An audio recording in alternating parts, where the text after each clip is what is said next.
Good afternoon, everybody. Good to see all of you. With President Trump as commander-in-chief, the world is a much safer place. After decades in which past presidents coddled and enabled the world's leading state sponsor of terrorism, President Trump finally ended the immediate threat of a nuclear Iranian regime.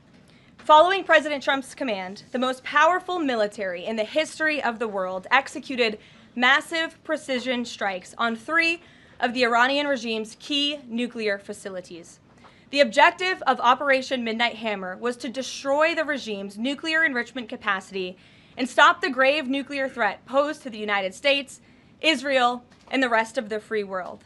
The mission, which will go down in the history books, was an overwhelming success.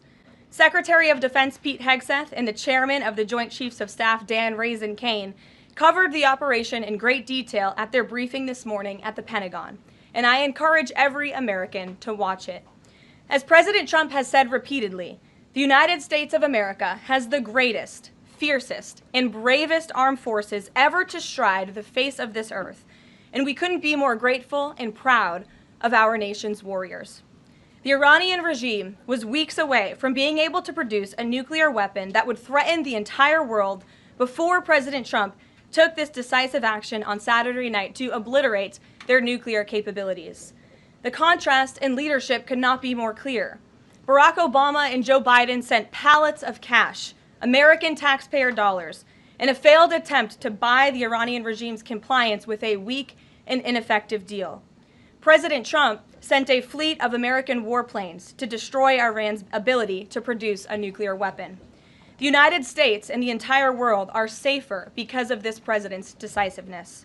Despite agenda-driven leaks by the fake news media aimed at undermining this incredible accomplishment achieved by President Trump and our brave fighter pilots, there is broad consensus emerging already that Iran's nuclear capabilities were indeed destroyed.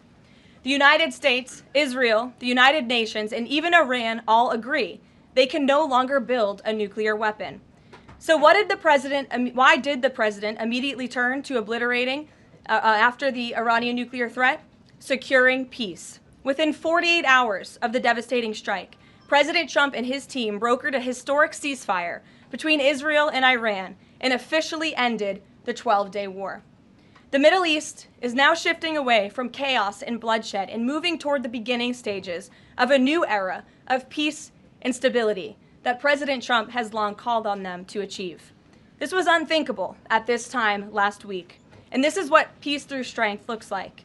Under President Trump, America will relentlessly advance our interests without being dragged into endless wars. His fearless leadership guarantees America is once again respected across the world. Just look at what he was able to accomplish at the NATO summit in the Netherlands. Many of you were there.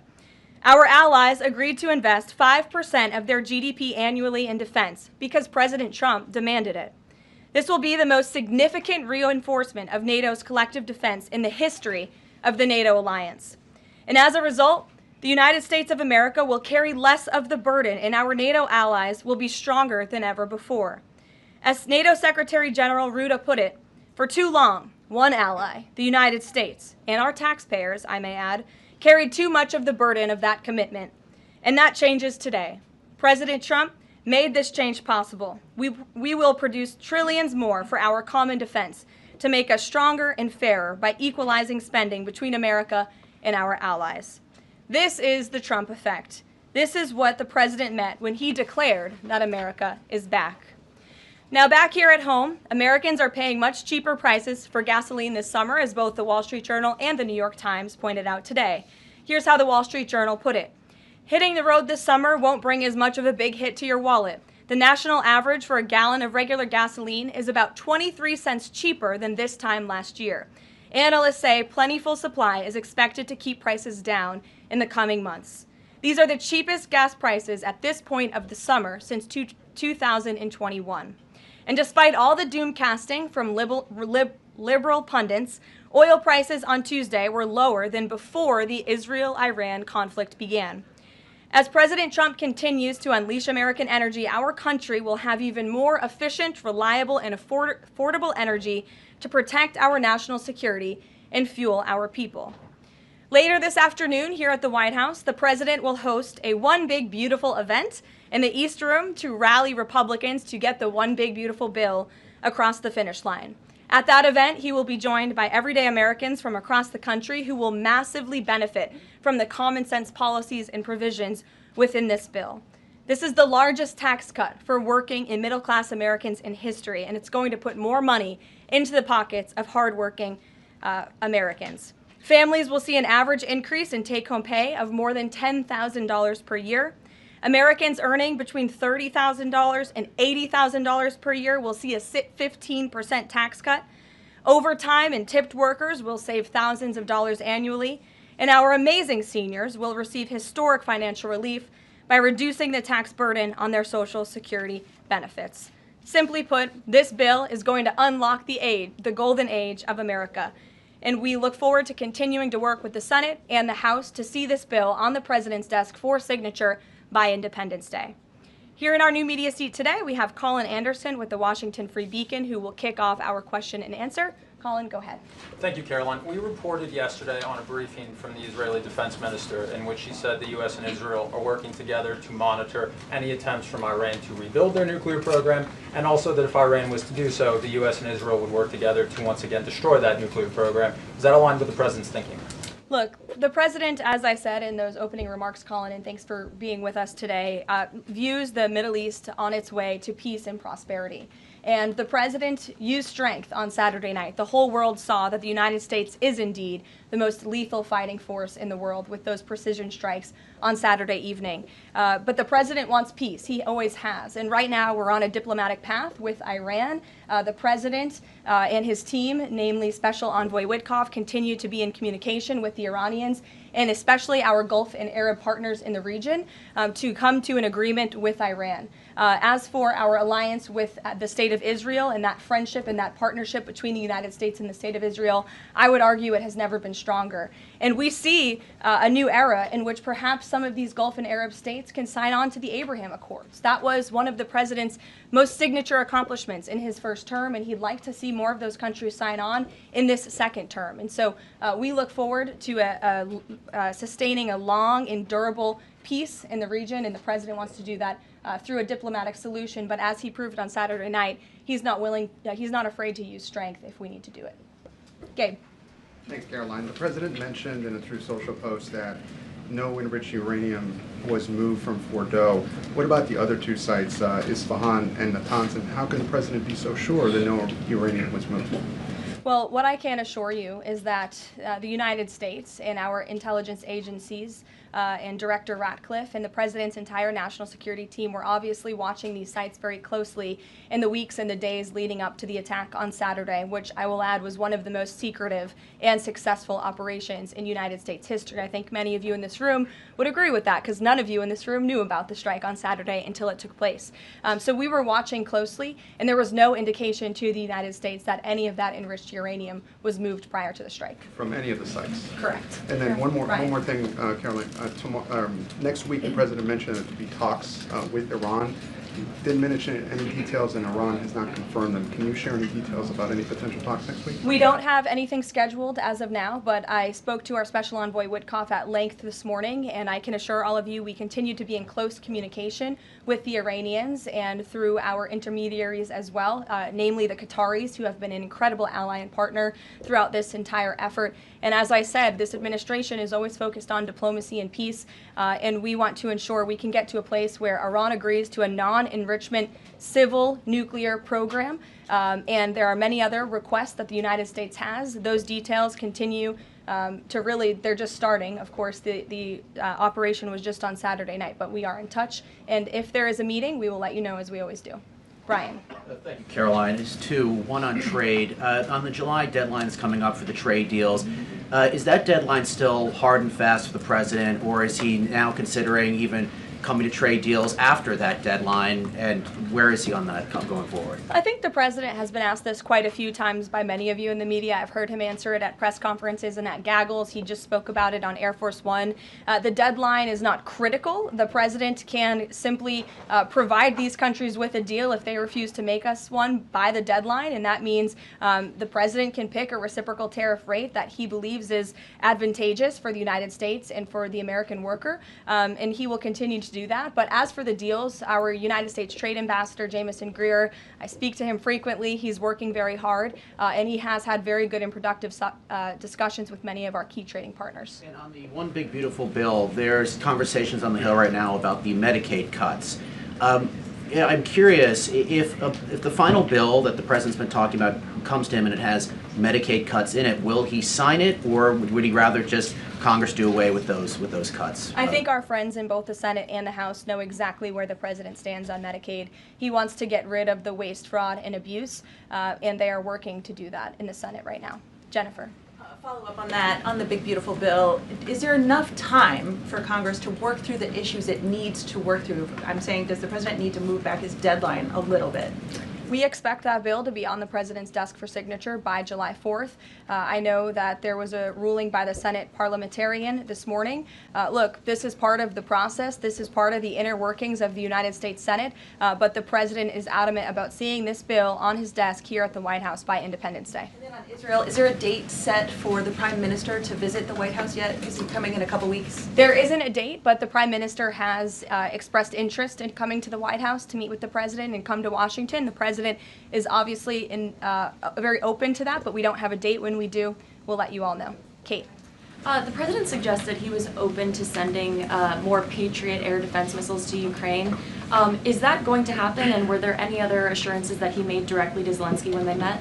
I'll let the president speak on that. That was a private conversation between he and President Zelensky, but the meeting was a good meeting, and it was a meeting towards progress, and the president, as he said, repeatedly wants to see this war come to an end, but I'll let him speak on that specific And point. Witkoff yesterday suggested that there would be more countries signing on to the Abraham Accords. What's the timeline on that, and which countries specifically is the administration looking to have sign on? Well, the president is certainly hopeful that more countries in the region will sign on to the Abraham Accords. Again, we want to see a long, withstanding, endurable peace in the Middle East, and that's the way to do it. And when the president met with the new president of Syria, that was one of the requests that he made for Syria to sign on to the Abraham Accords. I don't have a timeline for you, but this administration wants to see that happen, and our partners in the region should know that. Rachel. Thanks so much. Just to follow back up on the meeting that the president mentioned about wanting to have this meeting with the Iranians next week. Clearly there's a willingness here from the administration to want to meet with Iranian officials.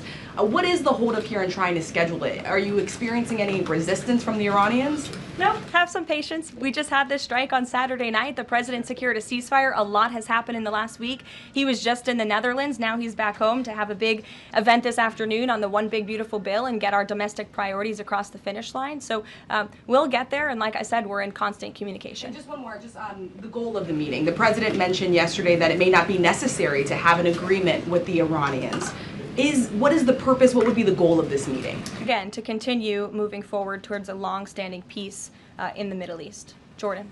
Yes, Caroline, thank you. So the president had some harsh words for both Israel and Iran on Tuesday as he was departing from the NATO summit after they both violated the ceasefire. He said, what's your response to Americans who are worried the peace isn't going to last and think that Israel is trying to plunge us into another endless war on their behalf? I think the fact that the president was able to successfully negotiate a ceasefire when nobody thought that was possible, it was a surprise to everyone in this room, it was a surprise to the world, but the president got it done because he wants to see peace in this world. He does not want the United States to be dragged into these conflicts. Again, he's not afraid to use strength if he has to, but the president has already proven he can put America first and deliver on peace at the same time. They're not mutually exclusive goals. And then one more, after Kari Lake, she testified in the House Foreign Affairs Committee on the waste, fraud, and abuse and the rot, really, in Voice of America and USAGF. The president called for Congress to kill it. What does that look like, and is the president willing to sign an executive order? Well, I believe that that action would have to be legislative through Congress, and the president directed Congress to get that done in his Truth Social post yesterday. If there is any executive action that can be taken to cut some of the waste, fraud, and abuse or do away with the program entirely, I'm sure our great Deputy Chief of Staff, Stephen Miller, is already looking into it. And if it can be done, it will be done here at the White House. But Congress should act as well. To the back. Go ahead. Yes. Okay, Caroline, thank you. The administration has To said the back, that- and then Carrie, I'll come to you. Yeah, the administration said that the DIA report was low confidence intel. Can you share what other assessments are currently underway to get to the bottom of just how effective these strikes were? Yes. Well, I can assure you what the CIA director said, that when we look at the entirety of the intelligence that we have to this date, it concludes that these strikes on the Iranian nuclear facilities were absolutely successful. It was a total obliteration, as the president said, and not only does our own intelligence say that, but also the Iranian foreign minister has said that.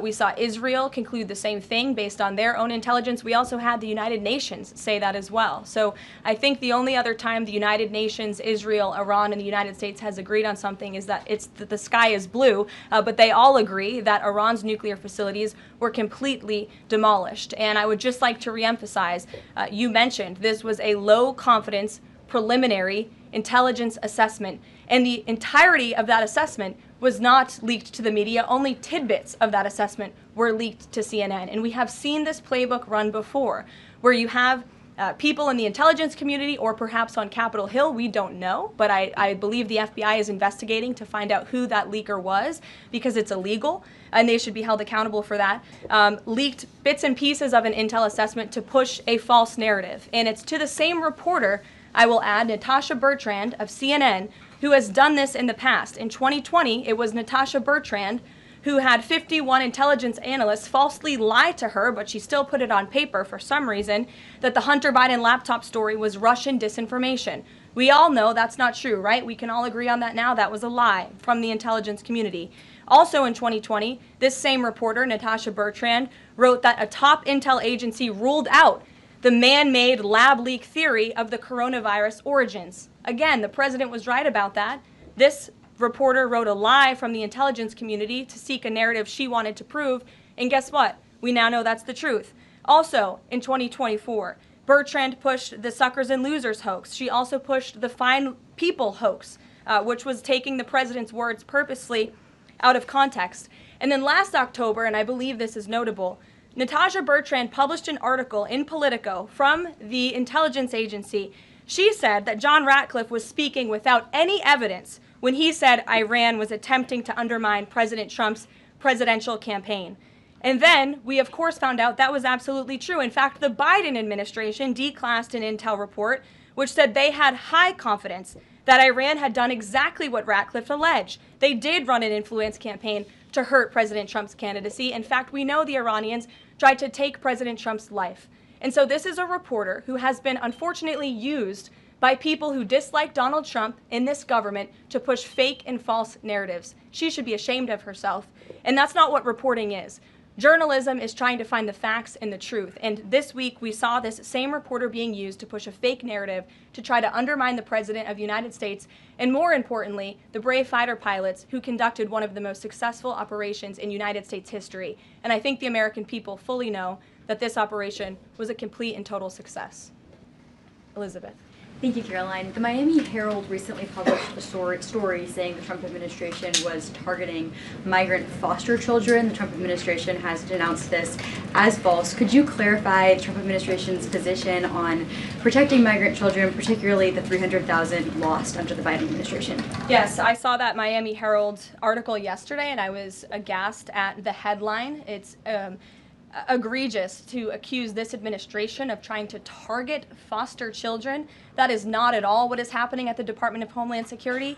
And I learned that the Department of Homeland Security actually tried to work in good faith with this reporter to get this story right, to explain that this administration is trying to protect foster children. We are trying to keep children out of harm's way, even if that means their parents are not law-abiding citizens. We want to protect children, unlike the previous administration, which allowed children to be trafficked and raped and in some cases killed because of the open border policies. Unfortunately, the Miami Herald just completely degraded themselves with this report, despite having a full list of facts from the Department of Homeland Security. It's another example of fake news. And the May border numbers speak for themselves. Not a single illegal alien was allowed into this country because of this administration's border policies in the month of May. That means not a single child was allowed into this country, possibly with human smugglers or human traffickers. And we know that was happening at the rate of thousands and thousands of children every single month in the previous administration for 4 years. And you didn't see any reporting of that from the Miami Herald, but now they're trying to accuse this administration. And we tried to give them the facts, and they refused to report them. So thank you for bringing that report to light. Aisha. Good to see you again. You too. I know you were looking for You're this. usually on the Hill. I know, I'm here today. I know you were looking for this leaker. Is it your belief, I know you said earlier you're not sure if it's on Capitol Hill or at the Pentagon, but is it your belief that it might be in Capitol Hill, and how confident are you that you'll find this leaker? Well, I'm not personally looking for the leaker. The FBI is looking for the leaker, so you'll have to ask them in the Department of Justice in terms of this investigation. But you know, leaking top secret classified intelligence is a crime, and people need to be held accountable for that crime. And then can I just ask you about how you're going to be limiting intel to Congress? What would you say to lawmakers who say they have oversight privileges, they need this information? This administration wants to ensure that classified intelligence is not ending up in irresponsible hands, and that people who have the privilege of viewing this top secret classified information are being responsible with it. And unfortunately, clearly, someone who had their hands on this, and it was a very few people, few number of people in our government who saw this report, that person was irresponsible with it, and we need to get to the bottom of it, and we need to strengthen that process to protect our national security and protect the American public. Mary Margaret, go ahead. Thank you, Caroline. Sure. You just laid out a lot of different stories about disinformation that Natasha, excuse me, that Natasha Bertrand had pushed during her time at Politico and at CNN. Why would any member of the Trump administration leak anything to her? Well, again, as I just said, we're investigating who that leaker was. It could have been someone in the intelligence community, or it could have been someone on Capitol Hill who had access to this document. The FBI is searching for that person. Go ahead. Thanks, Caroline. The president was And obviously... clearly it was done to undermine the president, to answer your question. And I'm sorry, I really wanted to follow up on that really quickly. Before the strikes on Iran, we saw a number of other leaks about Tulsi Gabbard, the Vice President Vance. Is there an effort to divide the president's team when it comes to these leaks and which reporters they choose? I do believe there's an effort on the outside of this building to try to divide the president's team on the inside, and sometimes you have to look at these headlines and laugh, because I've been in meetings where I know these things are absolutely not true, and again, we do our best here, I believe, to try to push back and correct the record with all of you, but there is fake reporting. That's just the reality of this country, unfortunately, but I can assure you the president's team is strong, especially the national security team. Everyone is very proud of the president, of our commander-in-chief, and of our military for the successful operation that took place on Saturday night. Thanks, Caroline. The President was obviously very pleased with getting his NATO allies to increase defence spending. He's made the same demands of Asia-Pacific allies of the United States, including Australia, where I'm from. How does the NATO result impact negotiations with Asia-Pacific allies? Does it, for say, strengthen the President's resolve to say, well, you know, our NATO allies have done it, now you need to do it too? Yeah, I mean, look, if our allies in Europe and our NATO allies can do it, I think our allies and our friends in the Asia-Pacific region can do it as well. But as for our specific relations in those discussions, I'll let the president speak on those. And can I just ask as well, when he had to leave the G7 early, he missed out on a number of bilateral meetings that were scheduled with other world leaders, including the Prime Minister of Australia. Obviously, President Zelensky, he's managed to meet since then, but are there plans afoot to make up for those meetings with the world leaders that he missed out on? Yeah, I think many of those world leaders understood the situation happening in the Middle East and the urgency and the need for the president to get back to Washington to monitor that situation. And obviously that was the right call, considering the success of not only the operation on Saturday night, but also the ceasefire that the president has since brokered on behalf of not just our country, but the entire world, frankly. But he has made up a couple of those meetings, and he has had direct phone calls with some of those leaders he was supposed to meet with as well. Not all. Ed. Yeah, thanks, Caroline. So to clarify on trade, so what happens to the countries other than China on July 9th? That's a decision for the president to make, and I will let him make it. Okay, and secondly, so now that oil is just about upper $60s a barrel, when's the administration going to start refilling the Strategic Petroleum Reserve? That's, again, a decision for the president to make and our Secretary of Energy. There's no imminent plans to do that, from what I understand. But as you have seen with the plummeting of oil prices in this country, it's because this president and our Department of Energy have really tapped into our resources here, and we have an increase of supply, unlike the previous administration that totally hampered our domestic energy efforts, but totally robbed and drained our strategic petroleum reserves. So when the time is right, the president will make that decision, but right now we are utilizing the resources that God blessed us with right here in our country to produce energy for our people. Yeah, one more if I could, on the One Big Beautiful Bill. Does the president believe the parliamentarian of the Senate should be removed? I haven't spoken to him about that, and I'll let him speak on it. However, again, he knows this is part of the process and the inner workings of the Senate, and he wants to see this bill done, and he remains very much engaged in these conversations and in this process with lawmakers in both the Senate and the House side, and the whole White House does as well. In the back. Yes, Libby. Thank you, Caroline. Earlier today, the president stated that these photos out of Bordeaux that were showing nuclear materials being removed, suspected of showing that, were just concrete workers. What intelligence is that based upon? Look, the president shared that statement with all of you, and I already answered the question about whether uranium was moved prior to the strike, and the answer is no. Is there a chance that the DIA report becomes public at any point? I don't think this administration is going to get into the habit of sharing classified, top-secret information. Those classifications exist for a reason, and I wish everyone who had the privilege of looking at these documents would respect that. Daniel? Thank you, Caroline. You've been emphatic that the president's expectations for the One Big Beautiful Bill to hit that July 4th deadline. You had a big meeting on Capitol Hill yesterday with the Republican Study Committee. Did you walk away from that meeting pleased with what you heard? Did it bolster your confidence that Congress is able to meet that the expectation of the president? Yes, I did. The camaraderie at the Republican Study Committee was great. Members, expressed, their feelings about the bill, but as we saw, the bill passed through the House, despite many people believing it could not. So the House is ready to receive this bill back from the Senate so they can pass it and bring it to the president's desk. So it was a great meeting, and Republicans are very unified. And we also talked about the mayoral race in New York City and how the victory of the Democratic primary candidate really shows how far left and unhinged the Democrat Party has become. And Republicans truly are on the right side of every issue in this country. We are on the side of no men in women's sports, on the side of low taxes, secure borders. So that was the topic of discussion. And the unity was strong and the camaraderie was high. And I know everyone looks forward to being here at the White House for the bill signing next week. Sure. Thanks, Caroline. The Supreme Court ruled this morning that South Carolina is allowed to deem Planned Parenthood as not a qualified healthcare provider, and that will block it from receiving Medicaid funds. Does the White House have a statement on that ruling, and would the president support a standalone bill from Congress to defund Planned Parenthood at a federal level rather than letting each state determine it?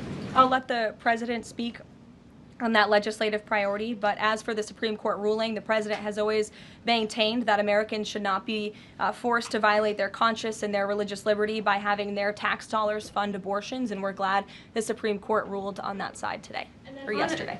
Then on Iran, but on a domestic matter, in January, President Trump revoked security details for several former administrations, including Mike Pompeo, Mark Milley, and John Bolton. Given the heightened tensions with Iran right now, is he considering restoring those security details? That's not under consideration right now. Fran. If I could follow up on trade, and then I have a question about the bill as well.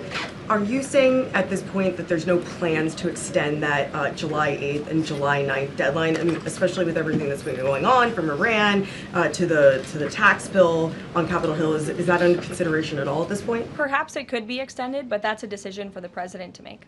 And as far as the bill itself goes, since the president has been back, what has he been doing beyond the event that he's having later today to try and get wobbly senators on board? Is he making phone calls, twisting arms? Is he having some people over to the White House? Can you tell us more about that effort? There have been meetings at the White House this week. I saw some senators rolling out of the Oval Office the other day, and the president remains on the phones talking to his friends in the Senate when necessary, and when they call, he picks up the phone. And I think that's why they greatly trust and respect his leadership. And we're having that big event later this afternoon at 4 o'clock. I would encourage you all to tune in. We're going to have some great everyday Americans who are in attendance. We'll have some tipped delivery drivers. I think we're going to have a barber from the great state of Arkansas here in attendance. We're going to have some law enforcement officers, some Border Patrol agents, and Tom Homan will be speaking as well. So the point of this event is to show the American people how this bill works for them and how there are provisions in this bill that will change their lives. Can you tell us which senators you saw rolling out of the Oval Office? I'll let the president speak on that if he wish. I don't share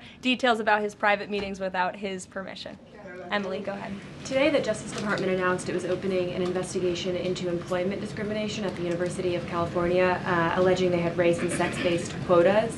Federal law bars hiring somebody based on their race or sex, but do you also object to universities working harder to make sure they have a diverse group of candidates to consider? And do you expect more investigations like this from DOJ? I have not seen that investigation from the Department of Justice, but I can certainly check in. What I can tell you, it's the position of this president that we want to restore a merit-based society and culture in the United States of America, where people are not hired nor are they promoted based on their color of their skin or their gender.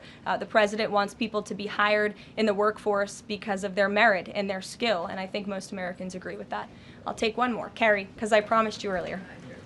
So the Ayatollah Khomeini came out and said that Iran will, quote, never surrender to the U.S. That being said, what remains to do with the possible responses from Iranian proxies in the region and even in the U.S.? Look, we saw the Ayatollah's video, and when you have a totalitarian regime, you have to save face. I think any common sense, open-minded person knows the truth about the precision strikes on Saturday night. They were wildly successful, and it's what led to the ceasefire agreement between Israel and Iran, which the president is very grateful for. And the United States of America remains prepared to defend our assets and our personnel in the region. And again, I would just emphasize the success of the strike that took place on Saturday night, and the world is a safer place because of it. Thanks, guys, for coming today, and you'll see the president at 4 o'clock. Thanks.